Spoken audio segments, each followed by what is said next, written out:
রাজ্যে শুরু হয়েছে এসআইআর, আর এর ফলে কয়েক হাজার মতুয়া ভক্তের নাম ভোটার লিস্ট থেকে বাদ চলে যেতে পারে। সেই আশঙ্কা করে আগামী 1লা ডিসেম্বর সোমবার বিকাল 4টের সময় শিয়ালদহ স্টেশন থেকে নির্বাচন কমিশনের দপ্তর পর্যন্ত একটি পদযাত্রার আয়োজন করেছে অল ইন্ডিয়া মতুয়া মহাসংঘ। সারা রাজ্য থেকে অল ইন্ডিয়া মতুয়া মহাসংঘের কয়েক হাজার মতুয়া ভক্ত গোসাই তারা হাতে ডঙ্কা নিশান নিয়ে তারা শিয়ালদহ থেকে নির্বাচন কমিশনের দপ্তর পর্যন্ত একটি পদযাত্রা করবেন এবং পদযাত্রা শেষে তারা অফিসে একটি স্মারকলিপি জমা দেবেন।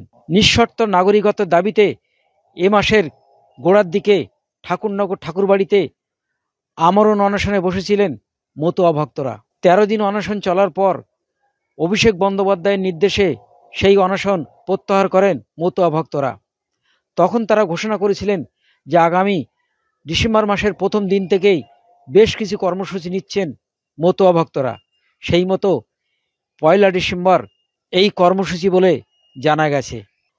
ফলে এই নির্বাচন কমিশন দপ্তরের এই পদযাত্রা কর্মসূচি নিয়ে রাজনৈতিক মহলে তৈরি হয়েছে কৌতূহল।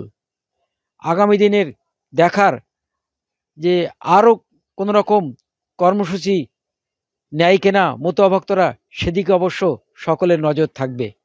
গুলচাঁদ, অল ইন্ডিয়া মতুয়া মহাসংঘের সংঘাধিপতি, মা মমতা ঠাকুরের নির্দেশে অল ইন্ডিয়া মতুয়া মহাসংঘের পক্ষ থেকে আগামী 1লা ডিসেম্বর অর্থাৎ সোমবার বিকেল 4 ঘটিকায় শিয়ালদা স্টেশন থেকে র্যালি করে নির্বাচন কমিশনের কাছে দেশভাগের বলি ছিন্নমূল উদ্বাস্তু মানুষ সহ মতুয়া এবং যারা বিগত কয়েক দশক ধরে ভোট দিচ্ছে, বিশেষ করে গত লোকসভা ইলেকশনে ভোটদানে অংশগ্রহণ করেছেন, তাদের একটি ভোটও যেন না কাটা হয় সেই দাবিতে এবং এসআইআর এর ক্ষেত্রে আধার কার্ডকে যেন মান্যতা দেওয়া হয় সেই দাবিতে আমরা নির্বাচন কমিশনের কাছে স্মারকলিপি প্রদান করব।